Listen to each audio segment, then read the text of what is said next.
नमस्कार दोस्तों, मैं सुधीर चौधरी और आज हम बात करते हैं सोने और चांदी के भाव के बारे में। सोना और चांदी में लगातार गिरावट, खरीदार खुश, निवेशक सतर्क।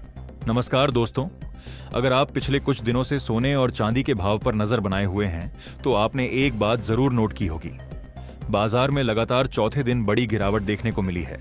सोना नीचे आया है और चांदी तो उससे भी ज्यादा तेजी से फिसली है। अब आमतौर पर जब सोना गिरता है तो बाजार में घबराहट फैल जाती है, लेकिन दोस्तों इस बार कहानी थोड़ी अलग है।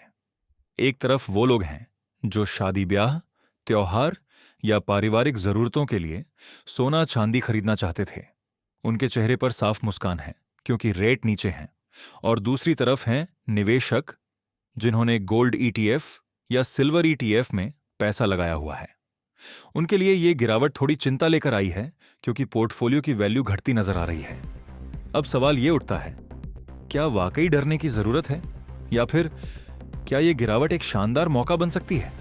चलिए दोस्तों, पूरे मामले को आराम से, बिना घबराए और पूरी सच्चाई के साथ समझते हैं। लगातार गिरावट की असली वजह क्या है? सबसे पहले एक बात बिल्कुल साफ समझ लीजिए, सोना और चांदी फंडामेंटली कमजोर नहीं हुए हैं। महंगाई अभी भी मौजूद है, ग्लोबल अनिश्चितता पूरी तरह खत्म नहीं हुई है, जियोपॉलिटिकल टेंशन अब भी बनी हुई है। फिर भी कीमतें नीचे क्यों जा रही हैं? इसका जवाब है मार्केट का शॉर्ट टर्म बिहेवियर। एक इंटरनेशनल मार्केट में प्रॉफिट बुकिंग जब सोना अच्छे लेवल पर पहुंचता है तो बड़े फंड्स और इंटरनेशनल ट्रेडर्स मुनाफा निकालते हैं। यही प्रॉफिट बुकिंग कीमतों पर दबाव बनाती है। याद रखिए दोस्तों, हर तेजी के बाद करेक्शन आना बिल्कुल नॉर्मल है। अभी वही फेज चल रहा है। $2 इंडेक्स की मजबूती सोना और डॉलर का रिश्ता हमेशा उल्टा रहा है। जैसे ही डॉलर मजबूत होता है, सोने पर दबाव आना तय है। पिछले कुछ दिनों में डॉलर इंडेक्स मजबूत हुआ है, जिसका सीधा असर गोल्ड और सिल्वर दोनों पर पड़ा है। 3 शॉर्ट टर्म ट्रेडर्स का एग्जिट। बहुत से लोग सोना चांदी सिर्फ ट्रेडिंग के लिए खरीदते हैं। जैसे ही उन्हें लगता है कि ऊपर की चाल थम रही है, वो तुरंत बाहर निकल जाते हैं। इस एग्जिट से भी कीमतों में गिरावट तेज हो जाती है। 4 ईटीएफ से अस्थायी आउटफ्लो कुछ निवेशकों ने गोल्ड और सिल्वर ईटीएफ से पैसा निकालकर दूसरे एसेट्स में शिफ्ट किया है। ध्यान रखें, यह आउटफ्लो अस्थायी है, लेकिन शॉर्ट टर्म में इसका असर जरूर दिखता है। फिजिकल गोल्ड खरीदने वालों के लिए क्यों शानदार मौका? दोस्तों, अगर आप फिजिकल सोना या चांदी खरीदने का प्लान बना रहे हैं तो मौजूदा समय काफी अच्छा माना जा सकता है, खासतौर पर अगर खरीदारी किसी जरूरत के लिए है। शादी, त्योहार, पारिवारिक निवेश, फिजिकल गोल्ड का सबसे बड़ा फायदा क्या है? आप उसे अपने हाथ में महसूस कर सकते हैं। मार्केट ऊपर जाए या नीचे, आपकी जरूरत पूरी होती है। और अभी तो फायदा यह है कि वही सोना, वही चांदी थोड़े कम दाम में मिल रही है। यही वजह है कि गिरावट के समय ज्वेलर्स की दुकानों पर भीड़ बढ़ जाती है। लोग साफ कहते हैं, जब लेना ही है तो सस्ता मिले तो क्यों ना लें। हां दोस्तों, एक बात जरूर ध्यान रखें, making charge, GST, design premium, इन सबको जोड़कर ही फाइनल बिल बनता है। फिर भी बेस प्राइस कम होने से लॉन्ग टर्म में फायदा साफ नजर आता है। आज के सोने के रेट भारतीय बाजार, वर्तमान सर्राफा बाजार के मुताबिक 24 कैरेट सोना 15,250 रुपये प्रति ग्राम, 22 कैरेट सोना लगभग 13,975 रुपये प्रति ग्राम, 18 कैरेट सोना लगभग 11,440 रुपये प्रति ग्राम। ध्यान रखें, ये रेट शहर, दुकान और मेकिंग चार्ज के हिसाब से थोड़ा ऊपर नीचे हो सकते हैं। चांदी में उतार चढ़ाव ज्यादा क्यों होता है?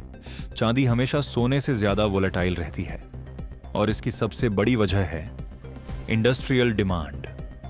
चांदी का इस्तेमाल सिर्फ ज्वेलरी में ही नहीं, बल्कि solar panel, electronics, medical equipment, बैटरियों जैसी बड़ी इंडस्ट्रीज में होता है। इसीलिए जब भी ग्लोबल इकोनॉमी को लेकर अनिश्चितता बढ़ती है, चांदी में मूवमेंट ज्यादा देखने को मिलती है। फिलहाल चांदी का भाव करीब 2,30,000 रुपये प्रति किलो चल रहा है। यह उतार चढ़ाव डरावना लग सकता है, लेकिन दोस्तों लॉन्ग टर्म में यही वोलैटिलिटी अच्छा रिटर्न भी देती है। ईटीएफ निवेशक क्या करें? अगर आपने गोल्ड ईटीएफ या सिल्वर ईटीएफ में निवेश किया हुआ है तो सबसे जरूरी बात, घबराइए मत। सोना और चांदी कभी भी शॉर्ट टर्म में अमीर बनाने वाले एसेट नहीं रहे हैं। इनका काम है आपकी पूंजी को सुरक्षित रखना, महंगाई से बचाव देना, अगर आपने लॉन्ग टर्म सोच के साथ निवेश किया है तो ये गिरावट सिर्फ एक अस्थायी फेज है। बल्कि अगर आपके पास कैश है तो एसआईपी या स्टैगर्ड तरीके से और निवेश करने पर विचार किया जा सकता है। याद रखिए दोस्तों, सबसे बड़ी गलती तब होती है जब लोग गिरावट में बेच देते हैं और ऊंचे लेवल पर फिर खरीदते हैं। सोना चांदी की लॉन्ग टर्म स्टोरी अब भी क्यों मजबूत है? इतिहास गवाह है दोस्तों, हर बड़ी गिरावट के बाद सोने ने नए रिकॉर्ड बनाए हैं। इसके पीछे वजह बिल्कुल साफ है। महंगाई से सुरक्षा, करेंसी डिवैल्यूएशन, ग्लोबल अनिश्चितता, सेफ हेवन डिमांड। जब भी दुनिया में हालात बिगड़ते हैं, सबसे पहले लोग सोने की तरफ देखते हैं। यही कारण है कि दुनिया के सेंट्रल बैंक लगातार अपने गोल्ड रिजर्व बढ़ा रहे हैं।